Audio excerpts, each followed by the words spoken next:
Good morning, and thanks very much for joining us here. Our friends in the Fourth Estate, we're grateful for your interest in a very important topic for Kiwi families and, of course, the building sector throughout New Zealand. I'd like to start by acknowledging JG Gardeners. Thanks to Ryan, Ollie, Nick and all the team, as well as representatives of Jenny and Homes. I saw Aidan, thanks for being here, and to your teams as well for working with us, and of course working through the industry body representatives. So I'm grateful that Greg Wallace of Master Plumbers, who's been an advocate for many years for one of the announcements that we are making today, along with Ankit Sharma of Registered Master Builders Association and their respective teams, working with me in my office, and also MB, who are represented here as well today. So thanks for all being here. Today we're announcing a couple of items that we had foreshadowed previously. We were exploring as a government. Today I'm here to announce that we have committed as a government to proceeding with those two, which are both around self-certification. We also will be bringing forward an additional element around inspection timeframes, which we know is a crucial element of being able to build in this country more affordably, quicker and with greater certainty than is currently the case. I'll make some opening remarks, but taking the press release as read for any detail. Obviously then happy to engage in any questions, and I understand that Greg and Ankit are also very happy to engage in questions at that point, and of course any further discussions that you might want to have with them from the industry perspective. So going ahead then, really, without belabouring the point, because it's well understood in this country, it's very time consuming and therefore expensive, as well as lacking certainty in terms of processes around building consenting in this country. The effects we understand well in terms of affordability, but also in terms of social economic indicators, lack of community connection and so on, when people can't afford homes to live in areas such as this beautiful area that I'm fortunate to represent as a local Member of Parliament, as it happens. So in terms of defining the problem, we know that when inspections take each extra day of delay is associated with some $400 additional cost. So think of a week or 5 working days as being an extra $2,000 that must be passed on, and so on. And of course, with the standard number of inspections, even for a relatively straightforward but beautiful dwelling such as this, 12 or more inspections is quite standard. So the stakes are high in terms of improving build times and inspection times in particular. Self-certification is something we've talked about previously in concept, and now we're going to get a bit more detailed, having committed as a government to proceed along these lines, whereby we're going to take a risk-based approach to consenting, whereby for those who are building relatively straightforward typologies, simple buildings, and B, the professionals, the tradespeople themselves and the building companies are able to be trusted to do that work. We think that they shouldn't be dealt with in the same kind of lowest common denominator way that is more appropriate for higher risk building typologies and also less experienced practitioners. So at the first level, it's about plumbers and drainlayers being trusted to sign off their own work. This is equivalent to electricians and gas fitters already being able to do so. And when you think of that mismatch currently between those respective trades, it doesn't make sense when you consider, number one, that 1 in 3 inspections from council, and not necessarily by a qualified or experienced plumber himself or herself, but also in terms of electricians and gas fitters already being able to sign off their own work. So there's an equivalence there. From an industry perspective, no doubt Greg will be able to provide any comments on the details of that scheme, which at this stage we envisage to be an opt-in scheme. As for building companies, for those who like GJ Gardeners and Jenny and Homes, but of course, being agnostic as to the particular companies and franchises at this stage, and setting out a set of criteria and regulations that will need to be met.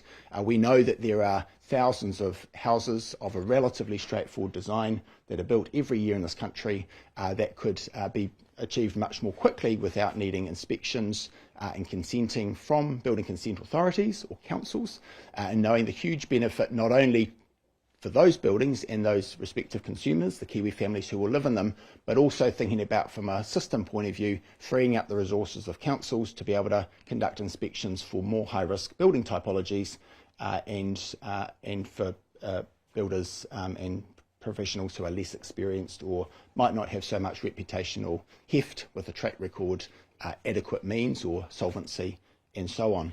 So we're really confident that between those two elements, the plumbers and drainlayers being able to self-certify their own work and the building companies being able to have sign-off to be able to certify their own work, be responsible for that, stand behind that, that there'll be a payoff not only for them and the Kiwi consumers, but of course the councils who will be relieved of the burden of needing to be on the hook, so to speak, from a liability point of view, with that liability risk to be borne by the ratepayers. And then the third and final element is something that we're introducing into the public sphere today, but the government is committed to setting a target in relation to inspections. As I've said, with 12 inspections or more, even for standard simple residential builds, the stakes are high. We are going to determine a requirement whereby 80% of inspections will need to be carried out within a 3 working day timeframe. That will provide certainty and confidence for the vast majority of inspections to be taken place, albeit that in some cases there might be an outlier or two where the builder or the trade professional themselves needs to meet requirements or needs to communicate more effectively, as the case may be. So we think that'll be really helpful. Again, quantifying the saving there across 12 inspections at $400 a day, we think will result in considerable savings, and of course a much better flow of work on sites where one item of work needs to be signed off before the next can take place, and so on. So in summary, we're really confident that these will be game-changing moves to make the building industry more effective, particularly if you think about relatively low activity levels for the last couple of years. And as we're coming out of that in a really positive time for our building sector, expecting in the next 6-12 months and then beyond, getting up towards those higher levels of activity that we faced before the cost of living crisis, higher interest rates and so on.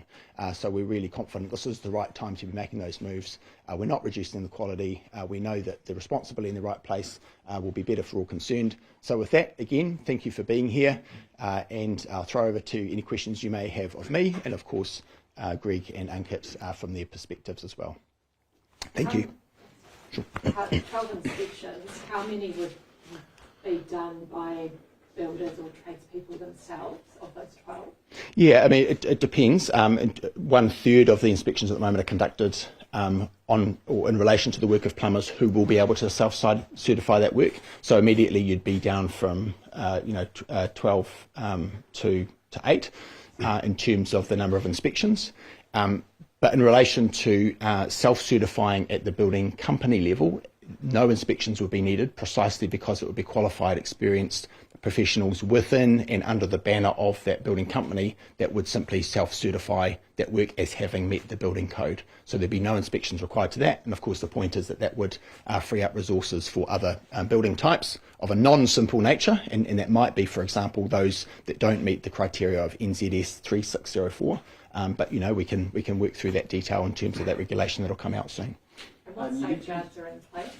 Yeah, the safeguards are basically along the lines of what we've heard from the industry, but also in terms of consumers and matching the points that are made by insurers in their comfort levels. So it's about track record, it's about experience, it's about qualification, being licensed building practitioners, registered plumbers, drainlayers and so forth, subject to the discipline of the respective occupational boards under statutory guidance or requirements, actually, plumbers, gas fitters, drainlayers board, for example.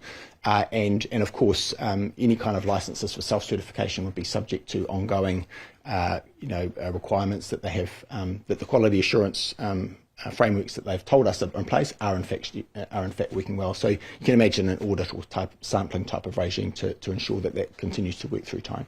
How much faster would it be? Well, others who are sort of actually involved doing it might have a better view than that. So if anyone wants to step up and take that, they're welcome. But certainly the indication is that thousands of dollars worth of money and the equivalent in terms of time would be able to be saved. So we think it will make a meaningful difference. I should just pause in case either gentleman wants to hazard a number. Yeah, well, I mean, we've got huge issues with consenting time frames, and so in some geographical areas in New Zealand it's 2 weeks to wait for a pre-line, and so that's productivity, and this government's talked a lot about productivity gains. Those productivity gains will be passed on to the consumers. I think there's also a misconception here. The liability sits with the tradesmen now. There's very few plumbing and drain layer inspections there's a perception that it moves to the council. It doesn't. Under the PGD Act, they are responsible for all their workmanship. And we're moving to a system that's very similar to Australia, who've been doing it for decades.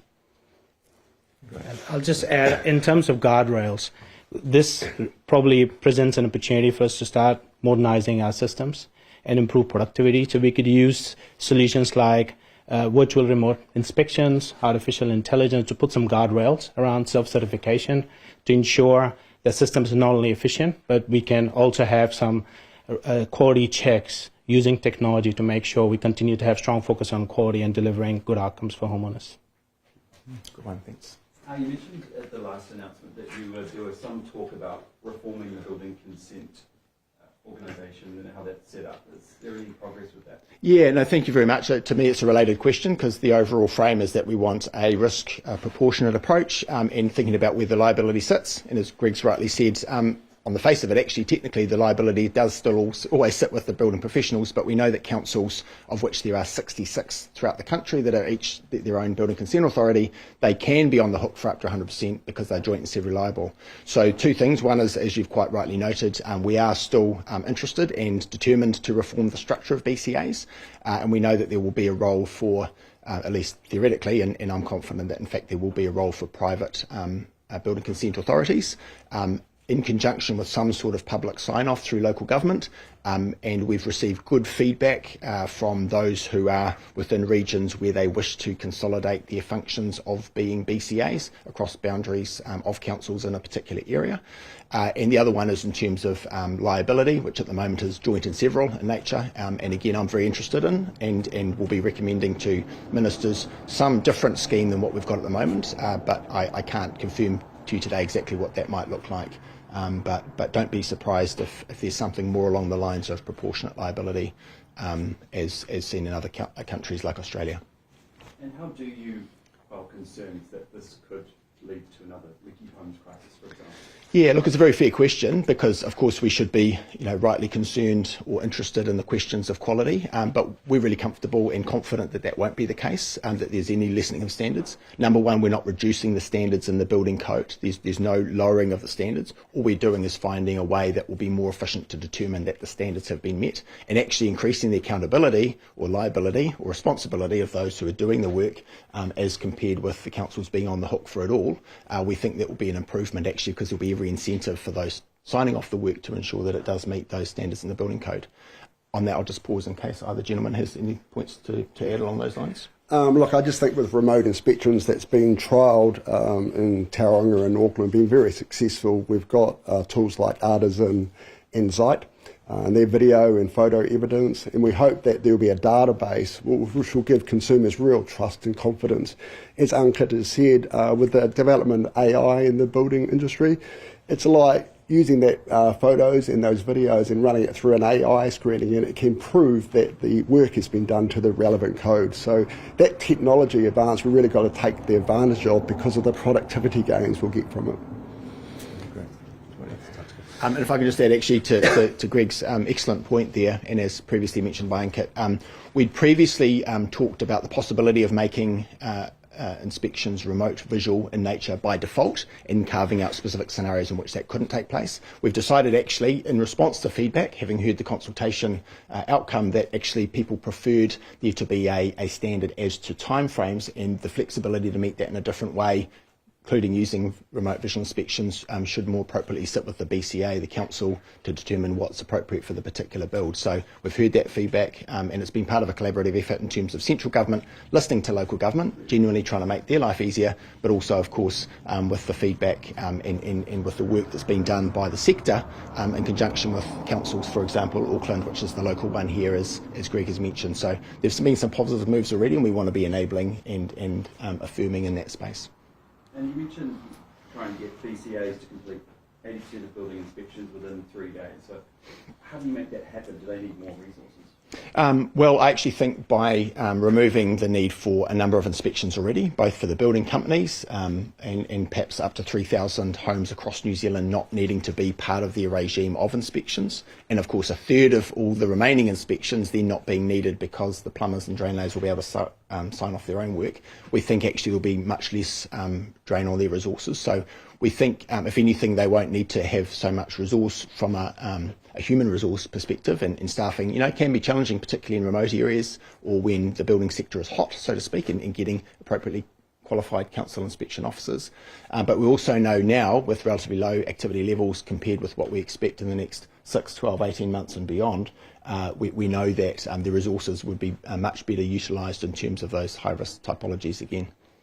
And I think it was mentioned at the last announcement that there'd be increased, I suppose, punishment for those who don't meet the standards. Is that still happening?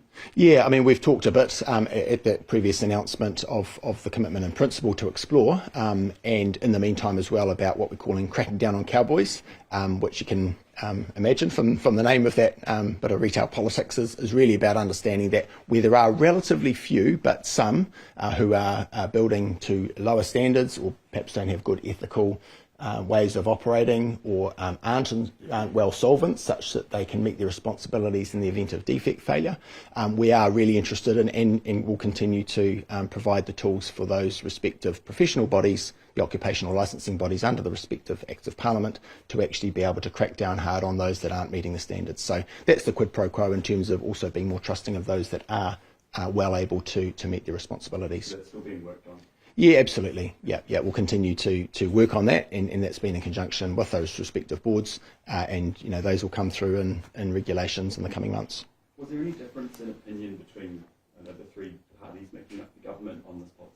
No, actually, all the parties, I'm really pleased to say, have been very much aligned to the overall purpose. We all know, and in fact I suspect all political parties in Parliament would know, and I won't speak for the opposition, but I will say, of course, that, well, maybe not obviously, but in fact it's been the case that we've had good engagement across the political aisle for this and also related measures in terms of being more enabling about which products are certified. So I'm really confident that will continue, and certainly within government, if you think about ACT with its general and broad commitment to reducing red tape. New Zealand First also really strongly committed, as seen, for example, in the advocacy around granny flats. We know that they all on board for the same reason that the National Party within government is wanting to make things easier for Kiwi builders and, of course, the consumers, the families that will be living in the homes at a lower cost. And also, has there been any progress on the ACT Party's policy of sharing some GST with councils? Just wondering if that's come up. Yeah, I mean, there's a broad suite of measures across resource consent and building consent type activities and regimes, and of course the role of local government more generally and the discretion afforded there. To be honest, that would be better addressed by the Minister, Chris Bishop, as in infrastructure and local government and resource management reform. So I'll defer to him in terms of any details, but suffice to say we're committed in principle, and we remain committed to the idea that we need to enable local government, both regional level and district council as well, to be able to sign off and enable the development in their respective areas that they need and that their people need. And most builders in New Zealand, it would be fair to say, are small to medium enterprises. Do these changes apply just to the big operators, or does it also apply to the, say, 2, 3, 4 builders? Yeah, thanks for that. I mean, I think it's a really important question, and wearing a different hat as a Minister for Small Business and also manufacturing, I'm really interested that we make life easier and not harder for small businesses, and traditionally there are a lot of those in the construction sector, as you've noted. It seems to me that, number one, we won't write the regulations in a way that would preclude builders of different scale. However, having said that, I think initially, at least, it will be the case that larger building companies, be it companies in their own right or on a franchise model where there's a good reputational kind of link between the franchisor and the name and the franchisee in any given location. So we know that initially it will be more likely that they would be able to meet tests of adequate means or provision in the event of failure. But it seems to me as well that even were it not the case that smaller outfits will be able to qualify as self-certifying entities, it will still be the case that they will benefit because the resources of council in terms of sending along inspectors and processing consents will be able to be much more readily applied to those others who don't qualify, precisely because some of the burden is taken off elsewhere. And councils drive a lot of income from these building consents. Has there been any pushback? No, I mean, the councils I've spoken to are really pleased at the range of measures that we're looking at, which is around self-certification, but also, as alluded to previously, the idea that they will not have the same extent of liability in other ways. I suspect they would say, if you were to ask them, as you might well today, that in fact it's a drain on their resource to be a building consent authority with the full range of functions that they're currently required to hold, not only in terms of providing that service, yes, charging fees nominally to recover that, but also with that huge liability that they hold for their ratepayers. So I'm really confident that you'll hear good things from them about removing some of the extent to which they're on the hook. And if there's any comments further on that, or any of the points that I've just been just on the question on small business. So the challenge we have is we're not using enough technology in building and construction, lack of productivity. So this new target of 3-day inspection is likely to drive that. So for smaller businesses, it's an opportunity to adopt technologies like Artisan to do remote inspection, start taking photographs. So they start preparing businesses for this new way of doing stuff. So all it does is drives productivity, reduces costs, and it prepares those smaller businesses to create pathways. So I think this is quite a good step in the right direction. It'll probably lift industry productivity and maturity. Good comment, thank you. And just around inspectors, the problem with the council is they've really struggled to find plumbers and drainlayers to do this role. And so that's been a struggle, particularly in the construction boom over the last 8 years. And so that's been a frustration for our members, where they're not actually seeing a retired or older gentleman as a qualified person coming to do the inspections. A plumber and drainlayer and gas fitter is normally the same person. We've been self-certifying for gas fitting for 14 years now, and so they are proven that the system has worked. So I think it's just we've got to give confidence, and we've got to put the liability on the tradesmen that are doing the work and hold them to account. And Ankit's right, the technology gains that we're seeing across the sector is massive productivity gains that we've got to realise for consumers. Chris's Minister has talked about it's 50% cheaper to build a house in Australia, and that's just not acceptable. We've got to get the cost down to make it affordable to build in New Zealand. Well said. Great. And if there are no other questions, then back to you, General, for any closing remarks. And if not, then I'll... I'd just like to thank the Minister on behalf of Master Plumbers. This has been a 4-year plan. It started with the previous government, but he's really taken the lead on this and driven it through.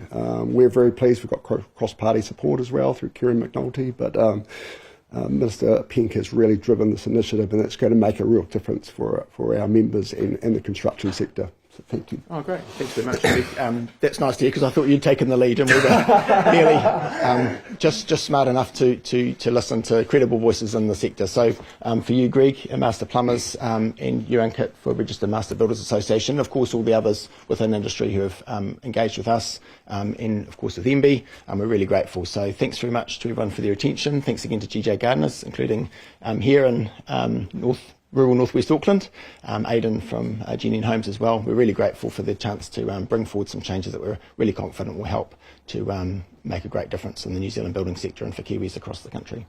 Thank you.